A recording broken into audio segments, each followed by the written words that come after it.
Mangwanani Mwalelepo Vukenjani Klekwas Dumelava Nave Africa. Welcome to Africa Good Morning, the news and current affairs show that remains your portal into Africa's most potent stories. Later on in the show, we will be joined by Mr. Mike Sichula, who is in Lusaka as he delivers the Zambia report.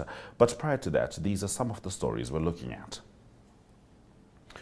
We'll be talking about Morocco holding Brazil as Vinicius Jr. rescues Seleção streak. Australia joins US and UK with South Africa security alert. Referendum bill deepens DR Congo constitutional battle. Zimbabwe introduces new rules for cryptocurrency operators. And IMF reviews Mozambique request for fund-supported arrangement. And as I said, we're going to start with the World Cup. Vinicius Jr. spared Brazil from an opening World Cup defeat for the first time since 1934 as his brilliant solo goal secured a draw against Morocco at the New Jersey Stadium.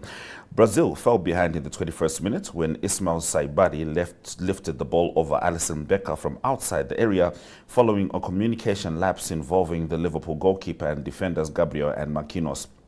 It was the first time Morocco had scored against South American opposition at a World Cup after failing to do so against Peru in 1970 and Brazil in 1998. Morocco continued to dominate and had registered 12 shots by the 30th minute, the most Brazil have faced in a World Cup match since meeting Mexico in 2018. Mohamed Ouabi's side could not extend their advantage, and Vinicius leveled 13 minutes before halftime on his 50th appearance for Brazil after collecting a pass from Bruno Guimarães, cutting inside and firing beyond Yassine Bounou. Lucas Paqueta nearly scored before the break, but the draw preserved Brazil's 92-year unbeaten opening match record at the tournament. And now let's have a look at some of the other results at the World Cup from the weekend, including some from this morning. Full-time, Cote d'Ivoire versus Ecuador. Amad Diallo, the Manchester United man, gets it done for the Ivorians as they defeat Ecuador. Germany making sure that their presence is felt as a beat newcomers Curacao 7-1. It must be noted this was Curaçao's very first World Cup match, very first World Cup appearance in a country of about 100,000 people. People around the world did celebrate Comenza's goal. However, the Germans certainly had more cake on their plate. Sweden strikes again. Domination against Tunisia with a 5-1 dominating win.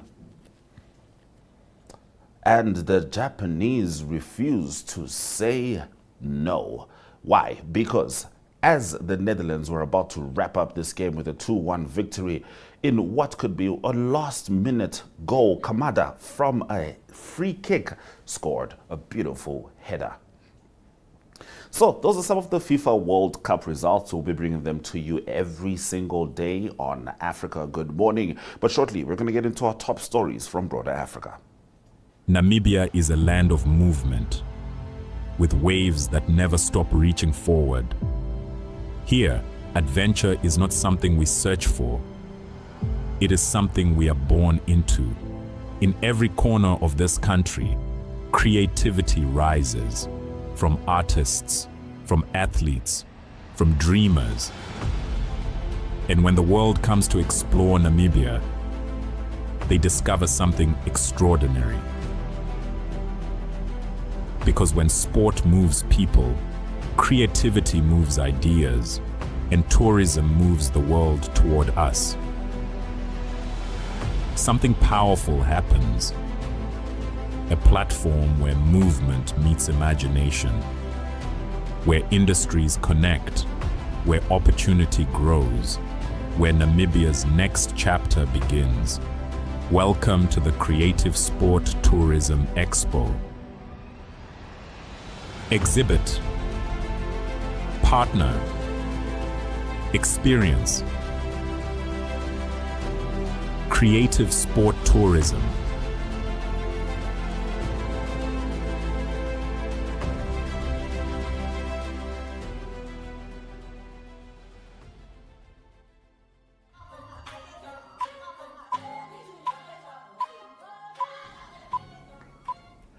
Australia has joined the United States and United Kingdom in warning citizens traveling to South Africa about heightened security risks linked to violent crime, public unrest, and concerns surrounding anti-immigration protests.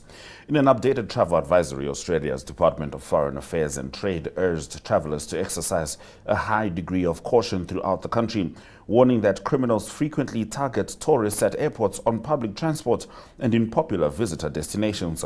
Authorities highlighted dangers including armed robberies, vehicle hijackings, smash and grab attacks, ATM fraud, and scams involving people posing as police officers. The advisory stated that crime and violence remain serious concerns, including murder, rape, assault, food and drink spiking, robbery, and carjacking. Travelers were advised to remain vigilant in major city centers, township areas, and when traveling after dark. Australian officials also warned of possible protests, roadblocks, transport disruptions, and property damage, including those linked to the June 30 shutdown planned by anti-immigration group March and March. Now, Congolese lawmakers have passed a referendum bill that could pave the way for constitutional reform ahead of the 2028 elections, intensifying a political standoff in the Democratic Republic of Congo. The National Assembly approved the legislation without opposition lawmakers who have boycotted Parliament for weeks in protest.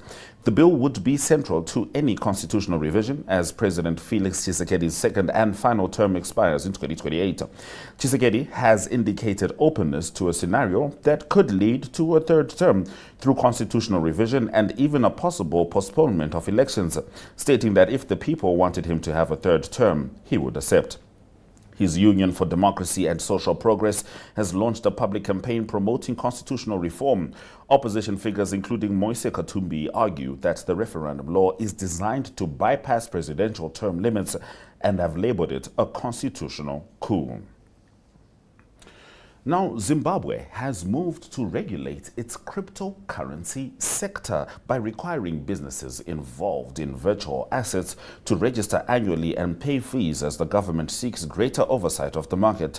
Under regulations issued by Finance Minister Mthuli Ncube, businesses buying, selling, transferring, or safeguarding virtual assets must register with the Financial Intelligence Unit, an anti-money laundering body housed within the central bank.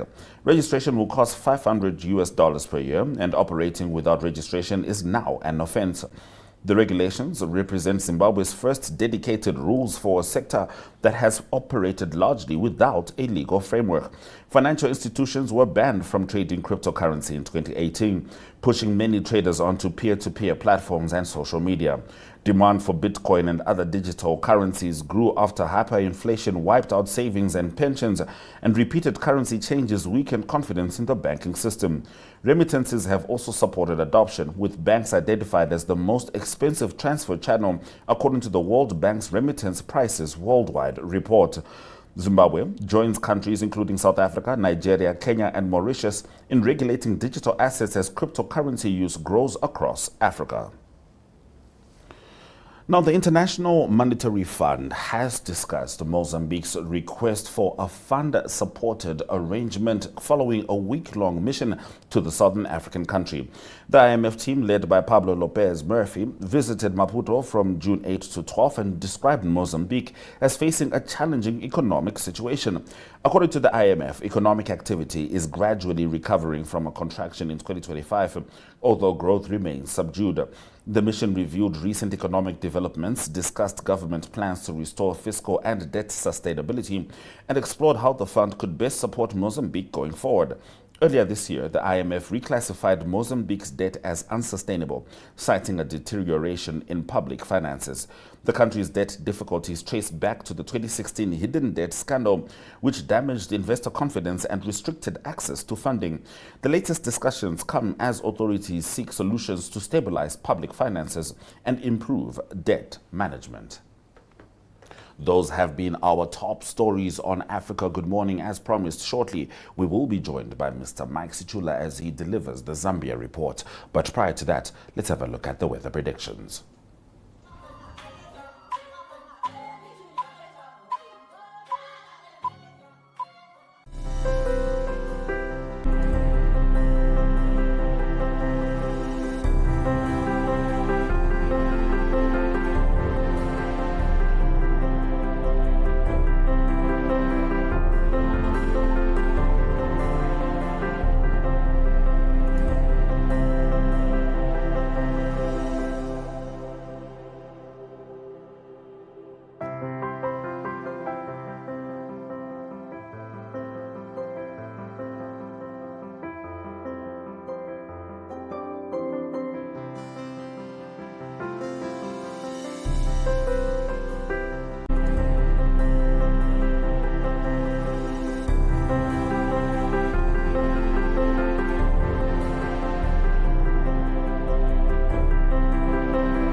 It's time for us to talk to Mr. Mike Sichula in Zambia. Mike Buribanji.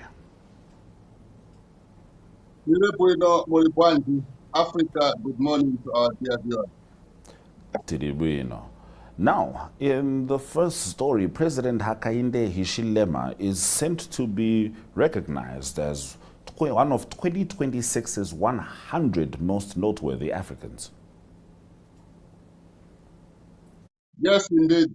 He is among 100 African leaders who have been identified, and these include Ethiopian Prime Minister, former AU Chairperson Dlamini Zuma. So President Hakainde Hichilema is also among these leaders that the organizers of the event who spoke to the Business Day publication said that President Hakainde Hichilema will be among those leaders to be recognized and honored during this event. So this event will run from the 26th to 28th of June in Marrakesh, Morocco. So President Hakainde Hichilema has been praised for his exemplary leadership, especially in the restructuring of Zambia's debt, which has taken his administration 3 years to restructure. Then one of the attributes the organizers are looking at and attributing it to President Hakainde Hichilema is the provision of free education, which, according to the Ministry of Education, it has led to about 2.6 million children returning back to school because the government is providing free education and also they are also providing meals to these students. So it is something that President Hakainde Hichilema has gotten the attention of the Business Day publication, and we hope that he's going to be in attendance. But considering that Zambia is busy in campaigns, I don't think President Hakainde Hichilema will attend this event. He may have to send someone to get this award on his behalf. All right, now staying with the president, he has declined to sign into law due to some significant opposition, a public gatherings bill. Tell us about it, Mike. Yeah, so the public gathering bill is a proposal that is meant to replace the Public Order Act, which has been in existence since 1955 or before Zambia attained independence in 1964. So this bill, this law, the Public Order Act, has been widely condemned by many stakeholders, including President Hakainde Hichilema himself when he was in opposition, because it gives too much powers to the governing party and restricts the operations of opposing political parties. So when President Hakainde Hichilema was in opposition, he had promised Zambians that he was going to repeal this law once he comes into office. But what has surprised many is that the public's gathering bill, which his administration has advanced,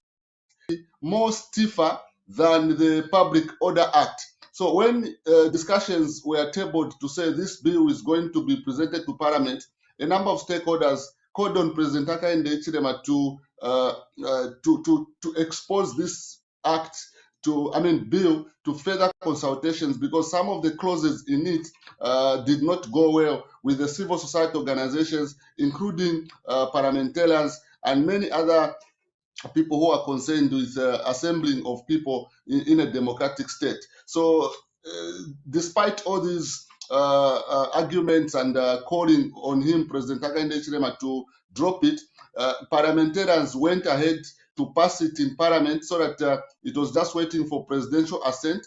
But we were told on the 10th of June that President Hakainde Hichilema actually sent back this bill to Parliament on 29th of May.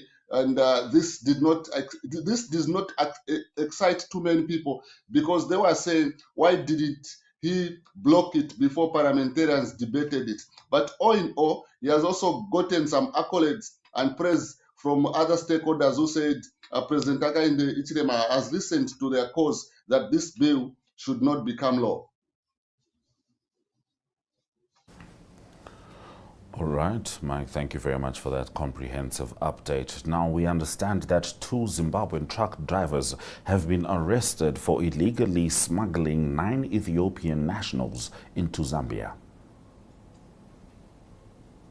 Yeah, so our viewers may wish to know that the smuggling of Ethiopian nationals through Zambia is something that has been happening for some time now. We hardly a month or two goes without Zambia, the immigration department, giving a report to the nation that they have arrested so many number of Ethiopian nationals smuggled.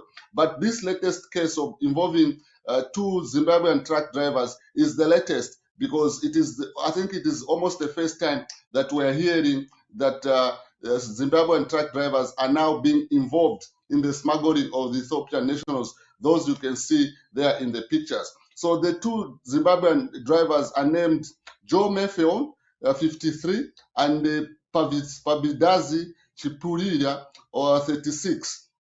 So they were arrested on the 13th of July at the Kazungula border post, and when they were intercepted by the immigrations department, they discovered that 9 Ethiopian men aged 20 and 33 were concealed in compartments of the 2 Volvo trucks. So you can imagine the way they were being handled and bundled in this vehicle so that they cannot be seen by authorities. But I think authorities, according to the immigrations department public relations manager Namanti Shinka, they were acting on a tip-off from a member of the public who suspected that the truck drivers were carrying foreign immigrants, and they were almost getting out of Zambia, but they were intercepted at Kazungura border post, and they are likely to face a number of charges according to Zambian laws.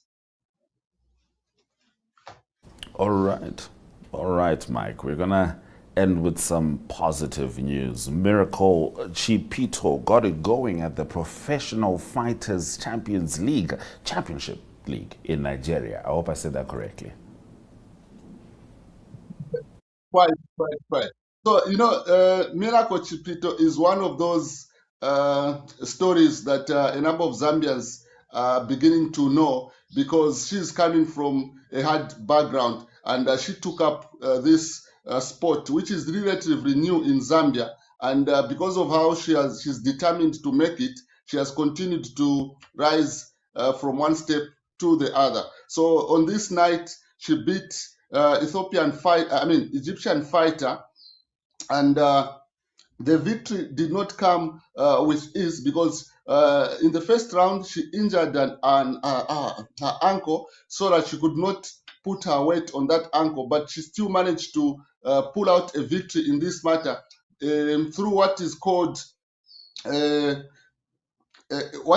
area naked choke submission. This is a relatively new sport in Zambia, so we have to get used to how the scoring is done. So because of that near naked choking, she managed to get the Egyptian fighter to submit, and also she secured this victory to her favor. And according to the federation that manages this sport in Zambia, they said that the victory of Miracle has sent a signal to the rest of the continent in Africa that Zambia has got what it takes to reach higher heights in terms of getting medals in this sport on the continent of Africa and beyond. So Miracle Chipito has gotten so much accolades, as well as commendation from members of the public, because others need to know about this sport just through what she's been able to do on the African continent. Thank you, Mr. Sichula, and I must say very few can even hope to represent the African continent as well as you do every single Monday with the Zambia Report. Thank you very much.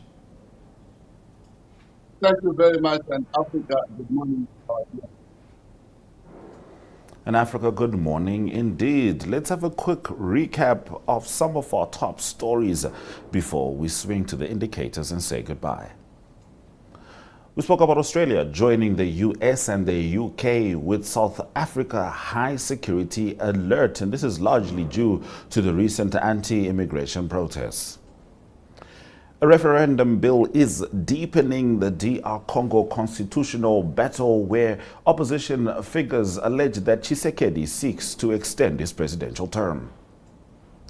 Zimbabwe is introducing new rules for cryptocurrency operators. And IMF is reviewing Mozambique's request for fund-supported arrangement. And of course, Mike Situla delivered the Zambia report on DSTV 285, GoTV 25, OneUp2.com, NTVAfrica.my.na. That's Africa with a K. You can always watch Africa Good Morning at those platforms. My name is Ashwin Bedi. We leave you with economic indicators. Swera Zakanaka.